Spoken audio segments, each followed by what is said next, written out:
അപ്പോൾ വെളിപ്പാട് പുസ്തകത്തിലെ പ്രധാനപ്പെട്ട വിഷയം യേശുക്രിസ്തുവിന്റെ വെളിപ്പാടാണ്. ആരാണ് യേശുക്രിസ്തു? അതാണ് 5-6 വാക്യം. ഒന്നുകൂടെ വായിച്ചു. 5-6 വാക്യം. വിശ്വസ്ത സാക്ഷിയും അവിടുന്ന് വിശ്വസ്ത സാക്ഷിയാണ്, മരിച്ചവരിൽ ആദ്യജാതനും. എന്നോട് ക്ഷമിക്കണം, പെട്ടെന്ന് പിടികിട്ടിയില്ല, സോറി. ദൈവത്തിന് മഹത്വം, സോറി. അവിടുന്ന് വിശ്വസ്ത സാക്ഷിയാണ്, മരിച്ചവരിൽ ആദ്യജാതനും. മരിച്ചവരിൽ അവിടുന്ന് ആദ്യജാതന. പിന്നെ ഭൂരാജാക്കന്മാർക്ക് അധിപതിയുമായ അധിപതി. ഇടയ്ക്ക് കയറി പറയാ, അവിടുന്ന് ഭരിച്ചെങ്കിലേ ഇത് ശരിയാകും. വേറെ ആര് ഭരിച്ചാലും ശരിയാകും, ശരിയാക്കാന്നൊക്കെ പലരും പറയും. പക്ഷെ ശരിയാകുകയല്ലെന്ന് ആ പുസ്തകം പഠിപ്പിക്കുന്നത്. അതങ്ങനെ തന്നെ ആണല്ലോ, ശരിയാകുന്നില്ലല്ലോ. അവിടുന്ന് ഭൂരാജാക്കന്മാർക്ക് അധിപതിയാണ്. അത് വിവരിക്കുന്നില്ല. 6 വാക്യം വായിച്ചേ. നമ്മെ സ്നേഹിക്കുന്നവർ. മാത്രമാണോ ആരാ യേശുക്രിസ്തു? 1, അവിടുന്ന് വിശ്വസ്ത സാക്ഷി, ഈ വെളിപ്പാടുണ്ടായിരിക്കണം. 2, മരിച്ചവരിൽ നിന്ന് ആദ്യജാതൻ. 3, ഭൂരാജാക്കന്മാർക്ക് അധിപതി യേശുക്രിസ്തു. ഇതാ വെളിപ്പാട്. 4, നമ്മെ സ്നേഹിക്കുന്നവൻ. ഒന്നുകൂടെ വായിച്ച ആ പദം. നമ്മെ സ്നേഹിക്കുന്നവനും. നിന്നെ സ്നേഹിക്കുന്ന യേശു, നിന്നെ ഇഷ്ടപ്പെടുന്ന യേശു. ചൊല്ലി പറയാനുണ്ട്, എന്നെ ആർക്കും ഇഷ്ടമല്ല, യേശുവിന് നിന്നെ ഇഷ്ടമാണ്. പർവ്വത പ്രസംഗം കഴിഞ്ഞ് ഇറങ്ങി വന്നപ്പോൾ ഒരുത്തം വന്ന് ചോദിക്കുക, ഗുരു നിനക്ക് എന്നോട് മനസ്സുണ്ടോ എന്ന്. കുഷ്ഠരോഗിയാ, ആർക്കും മനസ്സില്ല. അറ്റ കൈക്കാ യേശുവിനോടൊക്കെ വന്നത്. മനസ്സുണ്ടോ? കർത്താവ് കൈ നീട്ടി തൊട്ടേച്ച് പറഞ്ഞ്, എനിക്ക് മനസ്സുണ്ടോ. പാട്ട് വരുന്നുണ്ട്, എങ്ങനെയാന്ന് ഞാൻ 2 ശീലം പാടിക്കോട്ടെ. ആൾക്കാർ പറയാം, ഓ പാട്ട് തന്നെ ആയിരുന്നെന്ന് പറയാം. അതുകൊണ്ടാണ്. മനസ്സലിവിൻ മഹാദൈവമേ കന്യണമേ കരുണാനിധേ, മനസ്സലിവിൻ മഹാദൈവമേ കന്യണമേ കരുണാനിധേ. എത്ര നാളായി ഞങ്ങളാർത്തിയോടെ പ്രാർത്ഥിച്ചുണർന്നു കാത്തിരിപ്പൂ. എത്ര നാളായി ഞങ്ങൾ ആർത്തിയോടെ പ്രാർത്ഥിച്ചുണർന്നു കാത്തിരിപ്പൂ. എത്ര നാളായി ഭൂമി ലോകം കാണാത്താത്മശക്തിയയക്കണമേ.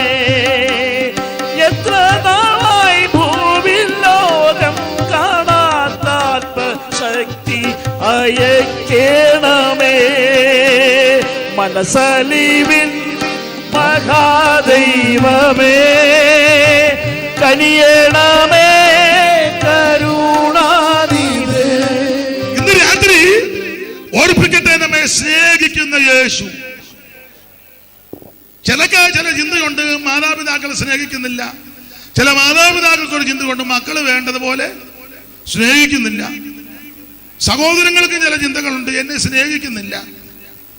എല്ലാവരുടെയും വിഷയം അതാണല്ലോ. ഞാനൊരു കാര്യം പറയാം, സ്നേഹിക്കുന്നില്ല എന്ന് പറഞ്ഞ് നീ നെടുക നടക്കാതെ നീ ആദ്യം അങ്ങോട്ട് സ്നേഹിക്കും. അത് താല്പര്യമില്ല.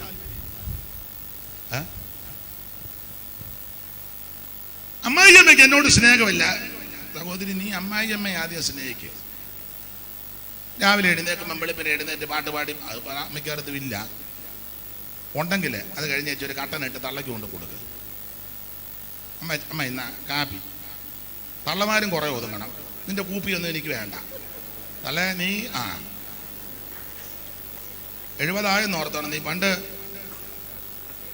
ചാടിയതുപോലൊന്നും പണ്ട് ഞാൻ ഇവിടെ നിന്ന് നടന്ന് വള്ളിയാങ്ക പോയിട്ടുണ്ടെന്ന്. ഒക്കെ പോയി കാണും, മതമ്പയിലും പോയി കാണും. ഇപ്പോൾ ഒന്നും ഒക്കത്തില്ല. മതമ്പ ഇവിടെ അടുത്തല്ലേ. പിന്നെ മരുമകൾ കാപ്പി ഇട്ട് കൊണ്ടുതരുമ്പം സ്തോത്രം പറഞ്ഞ് സന്തോഷത്തോടെ മേടിക്കണം. എൻ്റെ പൊന്നുമോളെ വലിയ ഉപകാരം, ദൈവം നിന്നെ അനുഗ്രഹിക്കുക. അതാ പറയണം.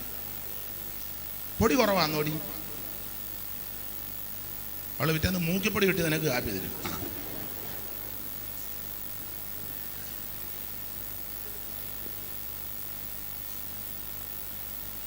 നിന്റെ ഊപ്പാട് വരുന്നതുകൊണ്ട് ഒരു കാര്യം പറയാ, ഈ സ്നേഹിക്കുന്നില്ല എന്ന് പറഞ്ഞ് നെടുങ്ങ നടക്കാതെ അങ്ങോട്ടൊന്ന് സ്നേഹിച്ചേ.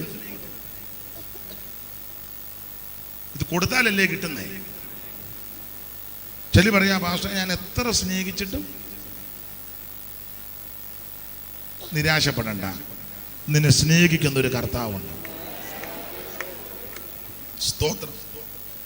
അനുപമ സ്നേഹത്തിൻ ആഴവും ഉയരവും, അനുപമ സ്നേഹത്തിൻ ആഴവും ഉയരവും, അകലവും നീളവും അറിയുവാൻ കൊതിക്കുന്നേ.